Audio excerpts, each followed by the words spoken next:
Good afternoon students, welcome back to Maharaja Agrasen Ayurveda college. तो आज की क्लास में हम सब्जेक्ट करने वाले हैं शरीर क्रिया एवं रचना, एनाटॉमी एंड फिजियोलॉजी। और हमारा कॉमन टॉपिक रहने वाला है इम्यूनिटी, जिसे हम व्याधि क्षमता कहते हैं। कॉमन टॉपिक है बीएससी नर्सिंग और डिप्लोमा का। Page number 193। हिमांशु और यहाँ तक कंप्लीट है, देख लिया क्या है? आधा नहीं हुआ, लगभग मेरे ख्याल हो गया।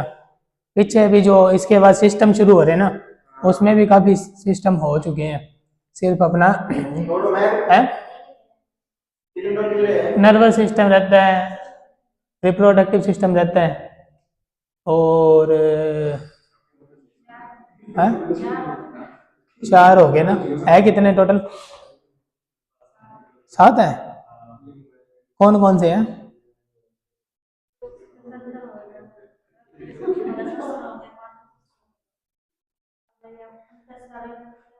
हाँ, एंडोक्राइन सिस्टम कौन सा? हाँ, तंत्रिका, ये नर्वस सिस्टम है ना। ठीक है, कोई नहीं, हो जाएगा। 2 3 ही रहते हैं मेरे ख्याल, लगभग ज़्यादातर हो गए इसमें सिस्टम में भी। और थोड़े बहुत अभी इसमें रहते हैं अपने, ये क्या कहते हैं, जो सेंस ऑर्गन होते हैं ना, सेंस ऑर्गन जैसे आँख, नाक, कान वगैरह, इनका भी अपन थोड़ा डिटेल में पढ़ेंगे। जीभ, स्किन, ठीक है। हिमांशु, मोबाइल एक बार बंद कर दो। बुक है क्या? तो इम्यूनिटी क्या होती है? व्याधि क्षमता,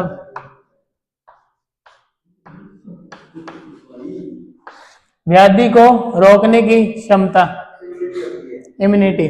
ठीक है, immunity is capacity of host, है ना, capacity of host to fight against foreign particle. समझे? नहीं समझे? तो इससे पहले हिंदी में बताया है। जो जीवाणु या विषाणु या जो भी बाहर के हानिकारक बैक्टीरियाज हैं, है ना, बैक्टीरिया, वायरस, फंगल, पैरासाइट, उनसे लड़ने की, उनको व्याधि को रोकने की जो क्षमता होती है इंसान की, तो वो क्या है? व्याधि क्षमता और इम्यूनिटी। ठीक है, अब हम बात कर लें इम्यूनिटी होती कितने टाइप की है। मेनली इम्यूनिटी डिवाइड होती है 2 में। हिमांशु, इम्यूनिटी क्या होती है? डेफिनेशन बताओ इम्यूनिटी की।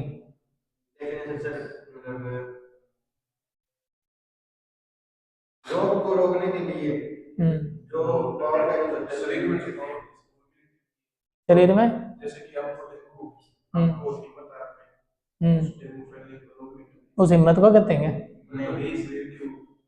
शरीर के वो क्या, शरीर के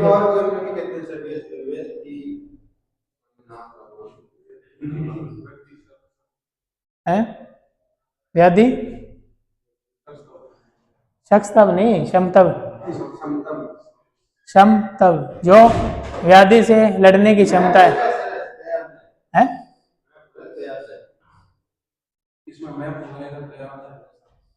व्याधि से लड़ने की जो क्षमता है इंसान की शरीर की, वो क्या है? इम्यूनिटी। ठीक है, हाँ, the power of host to fight against foreign particles and bacterias. ठीक है, तो मेनली डिवाइड किस किस में होती है?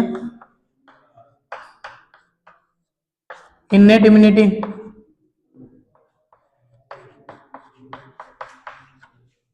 And second acquired immunity.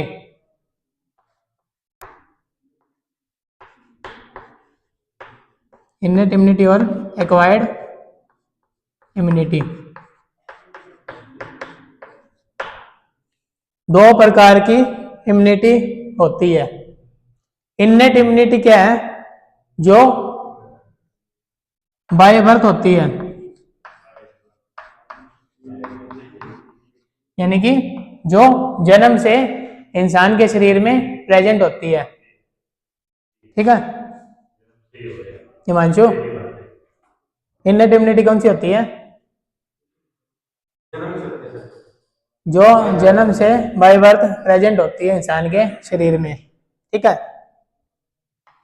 यानी कि अब जैसे हम लोग बड़े हो गए, हमारी इम्यूनिटी बनी है, लेकिन जो न्यू बॉर्न है बच्चा, उसको रोग से कौन बचाता है शरीर में? है उसमें जो इम्यूनिटी काम करेगी वो इननेट इम्यूनिटी है। ठीक है, मतलब एक्वायर्ड इम्यूनिटी कौन सी होती है? जैसे मान लो अपने शरीर में कोई रोग का बैक्टीरिया या कोई एंटीजन अपने अंदर आ गया, उसके बाद अपने जो इम्यूनिटी सेल्स होते हैं उसकी पहचान कर लेते हैं, उसके खिलाफ एंटीबॉडी बना के रख लेते हैं।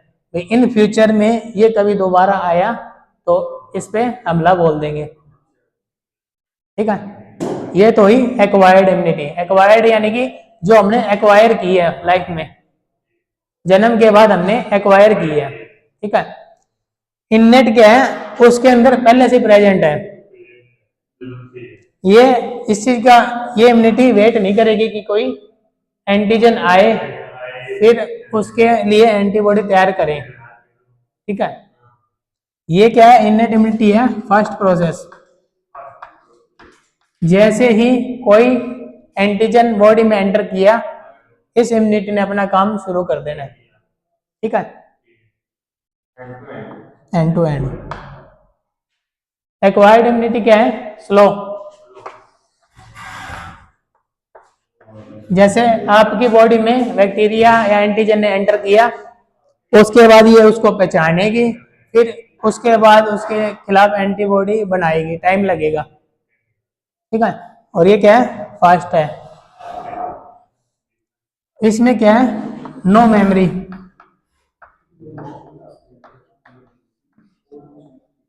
No memory. इननेट इम्यूनिटी में कोई मेमोरी नहीं होती, यानी कि कोई याददाश्त नहीं है। जैसे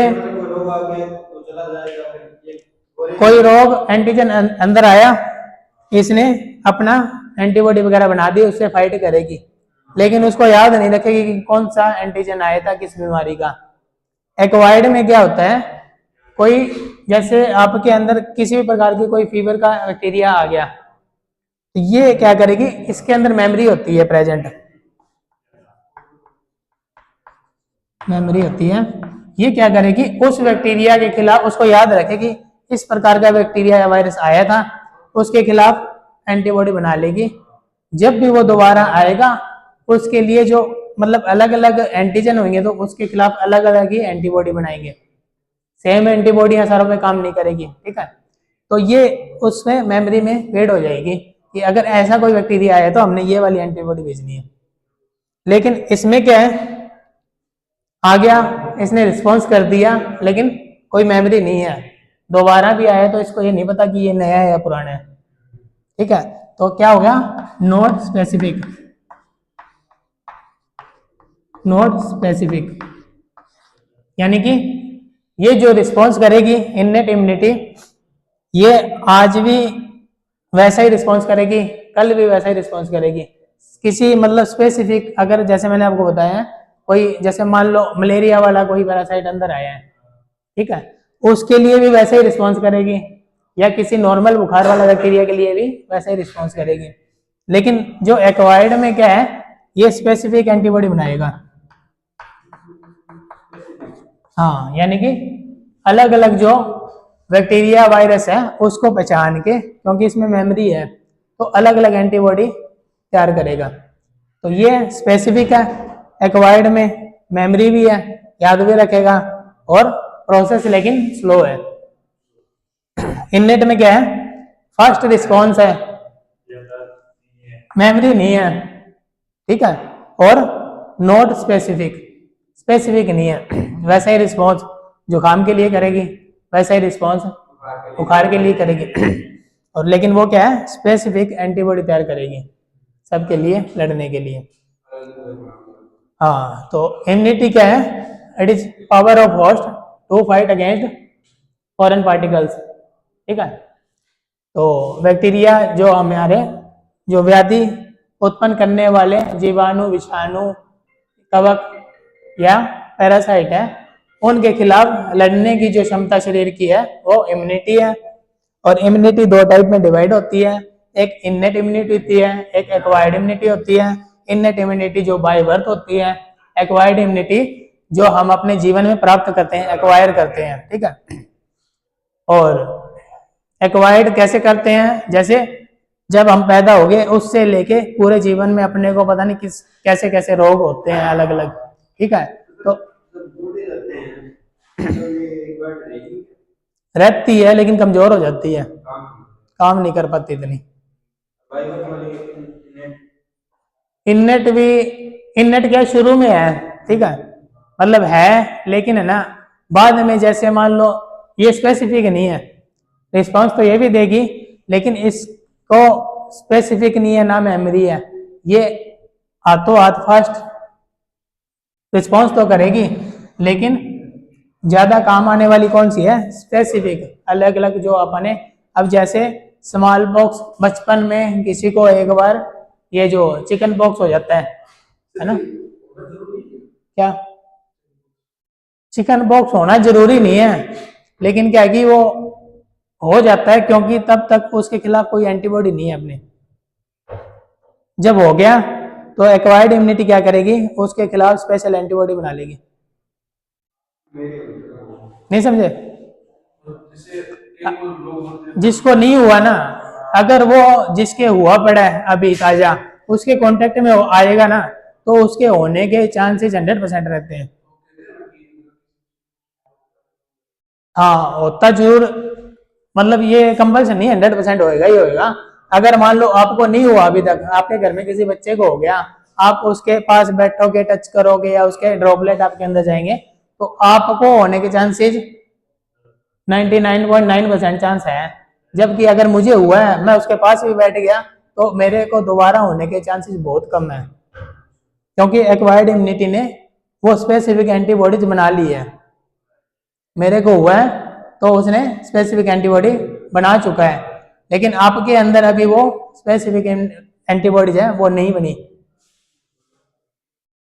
समझ गए?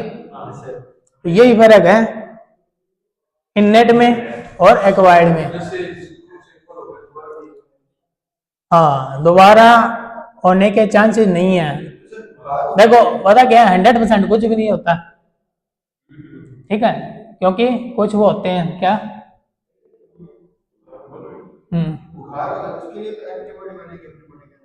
हाँ, बुखार तो क्या है, बुखार कोई बीमारी नहीं है,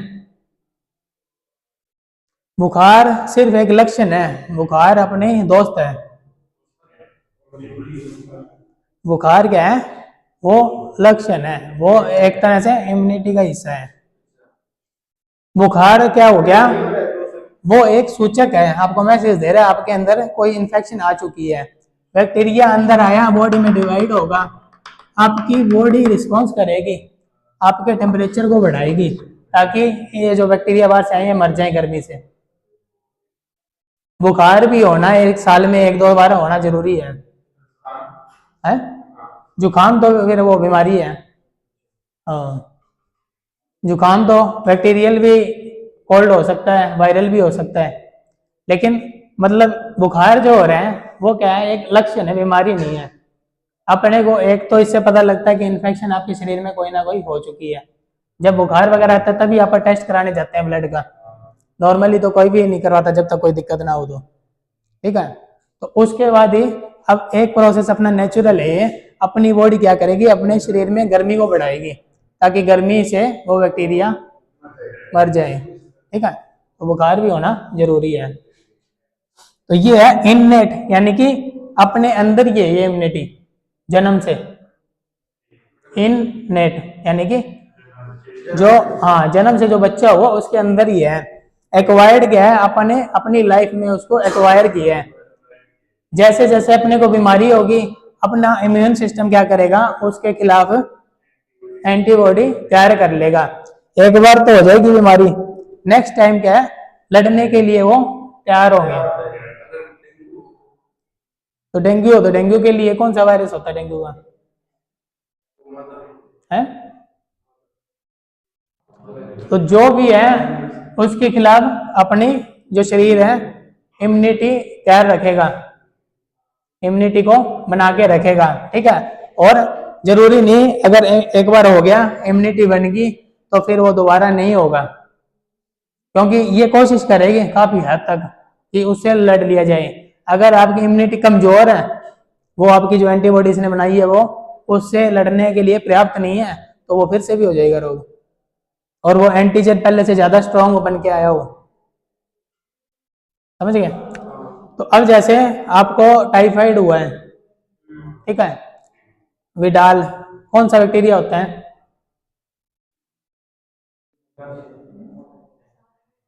साल्मोनेला टाइफी, ठीक है। वो बैक्टीरिया आपकी बॉडी के अंदर आ गया, ठीक है। तो अपनी जो मान लो शरीर की इम्यून सिस्टम वो थोड़ा डाउन है, ठीक है, उन्होंने सेल तो बढ़ाए हैं, डब्ल्यूबीसी बढ़ गए, मतलब जब टाइफाइड होगा डब्ल्यूबीसी बढ़ गए, बढ़ने हैं, नॉर्मली बात, आप सीबीसी करवाओगे आपको टीएलसी बढ़ी हुई मिलेगी, लेकिन वो पर्याप्त नहीं है उसको खत्म कर दे, इसीलिए आप एंटीबायोटिक देते हैं साथ में। वो भी होता है, क्यों नहीं होता प्रॉपर, अगर आप, क्योंकि लोगों की गलती के कारण ठीक नहीं होता वो। क्या नहीं करना है? ड्रिंक? हाँ, तो दारू ड्रिंक वगैरह तो यार देखो, ये तो चीज अपने शरीर को खराब करने वाली होगी। एक तो पहले से बॉडी कमजोर है, तो अब ऐसे थोड़ी आप बीमार हो तब भी लेके बैठ गए बोतल खोल के। आपके पहले इम्यूनिटी कमजोर है, पहले शरीर आपका, लीवर आपका पहले कमजोर हुआ पड़े हैं, फिर आप लीवर पे और जोर डाल रहे हो बाहर से उसको बचाने के लिए। अल्कोहल का पाचन कहाँ पे होता है? लीवर में होता है, लीवर पे जोर पड़ेगा। जो शराबी बंदे होते हैं कंटिन्यूअस क्रोनिक अल्कोहलिक होते हैं, उनका क्या खराब होता है? लीवर ही तो खराब होता है, क्योंकि उसका पाचन लीवर में होता है, उसको पचाता कौन है? लीवर। अब पहले से ही टाइफाइड के कारण कमजोर है पाचन तंत्र, आप ऊपर से और ड्रिंक कर लोगे तो अब वो उससे लड़ेगा बैक्टीरिया से, क्या आपकी दारू से लड़ेगा। समझ रहे हो? तो जैसे मान लो अब आप कह रहे हो ठीक नहीं होता, ठीक क्यों नहीं होता? जैसे साल्मोनेला टाइफी आपके अंदर आ गया, अपने बॉडी के जो एंटीबॉडी जो अपना इम्यून सिस्टम है उससे लड़ने के लिए पर्याप्त नहीं है, हम लोग क्या करते हैं, बाहर से मेडिसिन देते हैं, क्या देते हैं? एंटीबायोटिक। ये क्या है? एक तरह से बनी बनाई सेना हमने अंदर भेजी है ताकि साल्मोनेला टाइफी को मार दे। अब आप लोग क्या करते हो, जैसे आपको एंटीबायोटिक दे दी मैंने, सिफिक्जिम दे दी, जैसे सिफिक्जिम 200 mg दे दी मैंने सुबह शाम बीडी डोज में, मैंने आपको बोला आपने खानी है 14 दिन, आपने एक दिन खाई, 2 दिन खाई, तीसरे दिन आपको बुखार आना बंद हो गया, वो जो बैक्टीरिया साल्मोनेला टाइफी वो थोड़े कमजोर पड़ गए उन्होंने, तो जैसे ही वो थोड़े डाउन आए हैं तो अपने शरीर ने बुखार लाना बंद कर दिया, आपको लगा मैं ठीक हो गया, 2 दिन के बाद दवाइयां बंद, वो 3 दिन की भी बची रहेगी और बाकी तो लेनी क्या 14 दिन की। तो अब क्या है, वो प्रॉपर खत्म नहीं हुआ, अभी बैक्टीरिया है लेकिन उसकी ताकत कम हुई है, क्यों? क्योंकि एक तो अपना इम्यून सिस्टम काम कर रहा है, ऊपर से अपने बाहर से एंटीबायोटिक दे दिए, ठीक है, कमजोर तो हो गया वो लेकिन खत्म नहीं हुआ, आपने दवाइयां बंद कर दी, उसको पता लग जाएगा भी ये इस तरह के कोई बाहर से सैनिक आए हैं, इसका इलाज करने के लिए हम और ज्यादा अपने को स्ट्रॉन्ग होना पड़ेगा, फिर ये इसका भी इलाज जो बाहर के बैक्टीरिया हैं साल्मोनेला टाइफी और स्ट्रॉन्ग होंगे, फिर आप क्या करोगे, नेक्स्ट टाइम फिर होगा आपको दोबारा और ताकत से होगा, फिर आप ये लोगे, फिर हो सकता है 2 दिन की जगह आपको 5 दिन में असर करे, फिर आप 5 दिन बाद फिर छोड़ दोगे, डॉक्टर बोलेगा नहीं अभी लेनी, हफ्ता का ये बकवास मारा है, ठीक है। तो आप क्या करोगे, फिर ये नेक्स्ट टाइम और स्ट्रॉन्ग हो गया आएगा, मतलब खत्म नहीं हुआ, बॉडी में बचा हुआ है, मल्टीप्लाई करता है वो, जब नेक्स्ट टाइम फिर होगा तो हो सकता है जब वो आपको ये टैबलेट देगा तो आपके काम ही नहीं करेगी, क्योंकि इसका इलाज साल्मोनेला टाइफी ने ढूंढ लिया, फिर आप कहोगे कि डॉक्टर में दम नहीं है, डॉक्टर काम का नहीं रहा भैया, क्योंकि कहते दवाई काम नहीं कर रही। दवाई काम कैसे करेगी, वो जो बैक्टीरिया है वो स्ट्रॉन्ग हो गया, लेकिन ये टैबलेट क्या है अब आपको रेजिस्टेंस कर गई। रेजिस्टेंस मतलब काम करना बंद कर गया आपके शरीर पे। फिर आपको कोई दूसरी एंटीबायोटिक देगा कोई उठा के, आप दूसरे डॉक्टर के पास जाओगे, जी मैंने ये लिए पत्ते दिखाओगे, वो समझ जाएगा विक्सिम काम नहीं कर रही, वो आपको उठा के एजिथ्रोमाइसिन दे देगा। फिर आप एजिथ्रोमाइसिन के साथ भी ऐसे ही करोगे, तो वो हाँ वो क्या होगा, आपको आने वाले टाइम में फिर से ऐसे हर साल होता रहेगा। फिर आप बोलते हो कि निकाला ठीक नहीं होता। ये थ्योरी बना देता है समाज कि ये चीज़ ठीक नहीं होती। ठीक क्यों नहीं होगी, आप प्रॉपर 14 दिन एंटीबायोटिक लो कंटिन्यू, खत्म हो जाएगा वो, और परहेज भी साथ में करो जो भी होते हैं, तो फिर क्या है वो इसमें यार, हाँ खट्टी चीज़ें ठंडी चीज़ें, तो इनका क्या है, आप प्रॉपर मेडिसिन लोगे 14 दिन, बैक्टीरिया पूरी तरह से खत्म होगा, फिर हो सकता है आपको दोबारा ना आए। ठीक है, ठीक होता है, लेकिन थोड़ा सा अपने को सिस्टम से चलना पड़ेगा। तो इननेट इम्यूनिटी में मैंने आपको बता दिया, फर्स्ट रिस्पॉन्स है, एक्वायर्ड का स्लो है, और इसमें कोई मेमोरी नहीं है, उसमें मेमोरी है। ये नॉट स्पेसिफिक है, वो स्पेसिफिक है। ठीक है, तो अब जो एक्वायर्ड इम्यूनिटी भी फिर दो टाइप की होती है।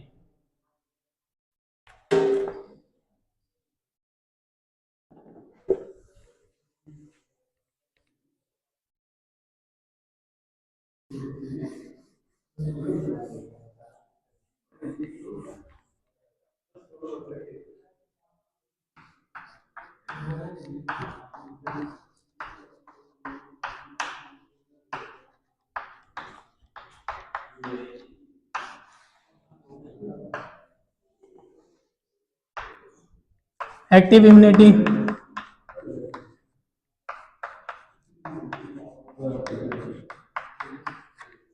और पैसिव इम्यूनिटी।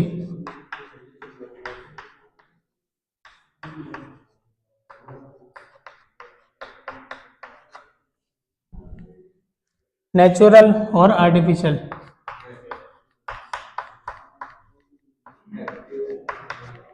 और आर्टिफिशियल।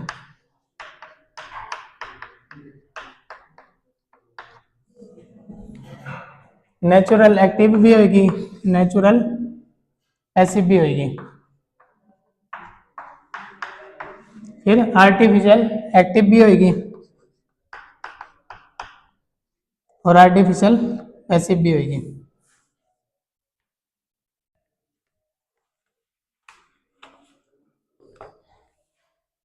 तो एक्वायर्ड इम्यूनिटी क्या है, इन्वेडिंग ऑर्गेनिज्म है। इन्वेडिंग मतलब जो ऑर्गेनिज्म अपने अंदर एंटर कर गया, उसके खिलाफ जो एंटीबॉडी बनाएगा वो क्या है, एक्वायर्ड इम्यूनिटी। और क्या करेगा, destruction of invading organism by APC. APC यानी कि एंटीजन प्रेजेंटिंग सेल, ये बाद में एंटीजन प्रेजेंटिंग सेल बनाता है, इसके द्वारा उसको जो बाहर से वो आया जो एंटीजन उसको खत्म करते हैं। तो अब अपन सबसे पहले बात कर लेते हैं इननेट इम्यूनिटी की। इननेट इम्यूनिटी जो है उसके अंदर क्या होता है, फर्स्ट लाइन डिफेंस होता है अपने बॉडी में। फर्स्ट लाइन डिफेंस कौन से हो गए, जो सबसे पहले जिसके कांटेक्ट में एंटीजन या बैक्टीरिया आते हैं, जैसे अपनी स्किन, सीधा तो अंदर नहीं जाएगा, स्किन है, ठीक है, वो क्या करता है, एक्ट एज बैरियर, बैरियर का काम करता है कि बैक्टीरिया वगैरह अंदर ना जाए। दूसरा क्या है, पसीना, स्वेट, जिसको श्वेत कहते हैं, वो क्या करेगा, इसमें केमिकल होते हैं जो मैंने आपको बताया था, सीबम सिवेसियस ग्लैंड होते हैं। जब अपन ने कौन सा पढ़ा था, स्वेद पढ़ा था ना, स्वेद, स्किन के अंदर अपने सीबम होते हैं, सीबम सिवेसियस ग्लैंड बोलते हैं इसको, जो चिपचिपा सा पदार्थ निकलता पसीने में, उसमें भी जैसे लाइसोसोम्स वगैरह कुछ केमिकल ऐसे होते हैं जो बैक्टीरिया को मारने का काम करते हैं। फिर क्या है, टीयर्स, टीयर्स हो गए आंसू, अपने आंसुओं में भी लाइसोजाइम होता है, लाइसोजाइम।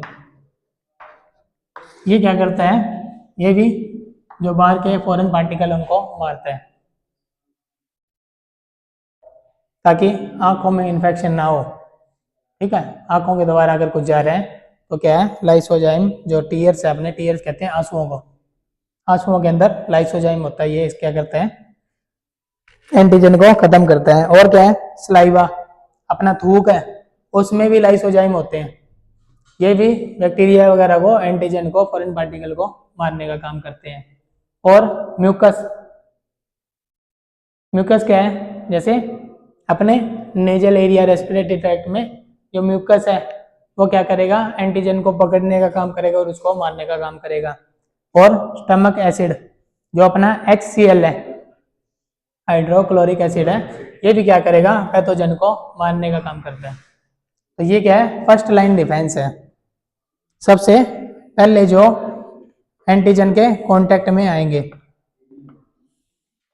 फिर नेक्स्ट क्या है, internal cellular chemical defence, invading organism are ingested, अगर मान लो कोई एंटीजन अंदर चला गया, ठीक है, इंजेस्ट हो गया, इंजेस्ट मतलब अपने मुंह के द्वारा कहीं से भी किसी भी ओपनिंग से अंदर पहुंच गया, ठीक है, वो डिस्ट्रॉय किसके थ्रू होते हैं, फैगोसाइटोसिस।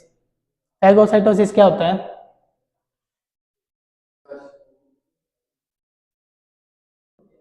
फैगोसाइटोसिस,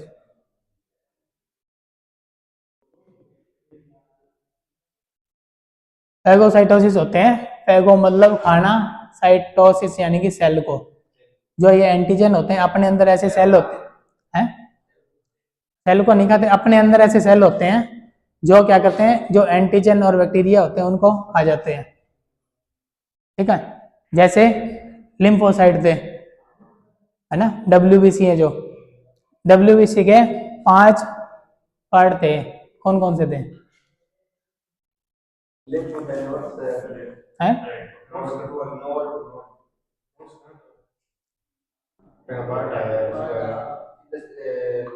वो तो लिम्फेटिक सिस्टम के पार्ट बता रहे हो आप, WBC के पार्ट पूछे उन्हें।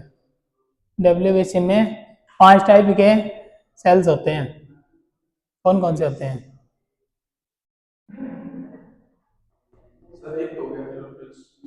न्यूरो नहीं, न्यूट्रोफिल्स, हाँ, एक हो गया, और बता हिमांशु, एक एक बता दो, एक तो न्यूट्रोफिल है, और विकास है, बेजोफिल, दो हो गए। दो बंदों ने दो बता दिया, बताओ बाकी, एक न्यूट्रोफिल, एक बेसोफिल, और एक का नाम मैंने अभी लिया ही था 2 मिनट पहले, है टेट्राफिल, बता मयंक, पूजा, एक तो मैंने अभी बताया लिम्फोसाइट, एक मोनोसाइट, और एक इस्नोफिल। नाम के जोड़े बना लो, जैसे बेसोफिल, इस्नोफिल, मोनोसाइट, लिम्फोसाइट, और जो फिल्स वाले में एक न्यूट्रोफिल भी आ गया। ठीक है, 5 ये होते हैं। तो WBC भी क्या करता है, फैगोसाइटोसिस का काम करता है। इसमें जो मोनोसाइट्स हैं, लिम्फोसाइट्स है, ये क्या करते हैं, बैक्टीरिया को खा जाते हैं। फैगोसाइटोसिस इसको ही बोलते हैं, फैगो मतलब खाना, खाने वाले जो सेल होते हैं वो क्या है, फैगोसाइटोसिस है। तो फैगोसाइट्स क्या कर रहे हैं, destroy bacteria and other cell. There are 4 type of white blood cell. ये न्यूट्रोफिल मैंने आपको बता दिया, मोनोसाइट इन्होंने बता दिया, एसिनोफिल बता दिया।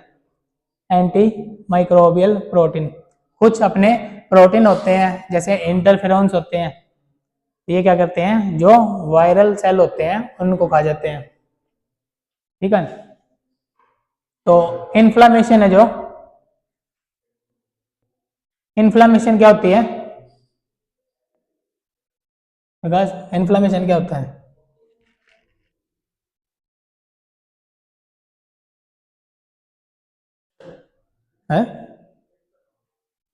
इन्फेक्शन, तो इन्फेक्शन नहीं है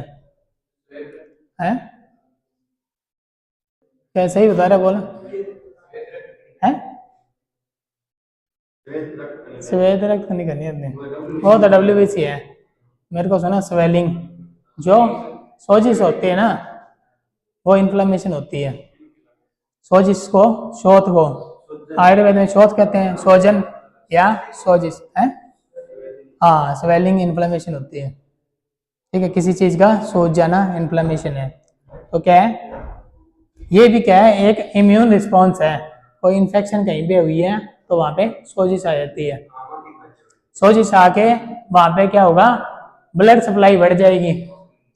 ब्लड सप्लाई बढ़ने से क्या होगा कि बैक्टीरिया से लड़ने की वहां पे सेल ज्यादा मिलेंगे, ऑक्सीजन ज्यादा हो जाएगी, तो क्या है, उस बैक्टीरिया को मारने के लिए हेल्प मिलेगी। तो इन्फ्लेमेशन भी क्या है, सोजिश भी क्या है, एक इम्यून रिस्पॉन्स है, ठीक है। समझ आ रही बात क्या। तो चौथा क्या आता है इसमें, natural killer cell. Natural killer cell जो क्या करते हैं, बैक्टीरिया को मारते हैं, इसलिए उसका नाम क्या है, किलर सेल है। हाँ, किसमें बनते हैं वो, बोन मैरो में। बोन मैरो में नेचुरल किलर सेल बनते हैं, ठीक है। वो करते क्या है, कैंसर सेल जैसे हो गए उन पे अटैक करते हैं। जब आपको कैंसर पेशेंट आप देखोगे, उसमें एक सेल बढ़ जाते हैं, ये CD4 ये बढ़ जाते हैं। ये किस काम में आते हैं, CD4 सेल होते हैं, कैंसरस सेल को मारने का काम करते हैं। अगर कैंसर होगी बंदे को तो अपने आप ये बढ़ जाएंगे, बड़े कैंसर। हाँ, तो ये बड़े हुए मिलेंगे तो इसका मतलब क्या है, पेशेंट में कैंसर सेल उत्पन्न हो चुके हैं, ठीक है। ये कैंसर सेल पे अटैक करते हैं। तो फिर क्या है आगे, फर्स्ट लाइन डिफेंस हो गया स्किन। फर्स्ट लाइन डिफेंस में कौन सा आ गया, स्किन। और क्या है, म्यूकस मेम्ब्रेन। और जो अपने शरीर की सिक्रेशन है, जैसे कान में, नाक से, मुंह से, थूक से, आंख से, तो ये सिक्रेशन भी क्या है, फर्स्ट लाइन डिफेंस है। सबसे पहले मारने की कोशिश होती है, इनके द्वारा होती है। तो फिर नेक्स्ट क्या है, सेकेंड लाइन डिफेंस कौन सी आ गई, फैगोसाइटिक व्हाइट ब्लड सेल। जब अंदर घुस गया तो व्हाइट ब्लड सेल कोशिश करेंगे उसको खाने की। एंटी माइक्रोबियल जो प्रोटीन है, इंटरफेरॉन मैंने आपको बताए हैं, और इन्फ्लेमेटरी जो रिस्पॉन्स है, सोजिश आएगी, वो क्या है, सेकेंड लाइन डिफेंस है। फिर क्या है, third line defence. Third line defence में क्या आ गया, एक तो लिम्फोसाइट और दूसरी एंटीबॉडी, जो अपने शरीर ने तैयार की है एंटीबॉडी, उसको बैक्टीरिया को मारने के लिए। तो ये अपनी आज आप इम्यूनिटी को यहाँ तक करेंगे, बाकी कंटिन्यू करेंगे नेक्स्ट क्लास में। Thank you.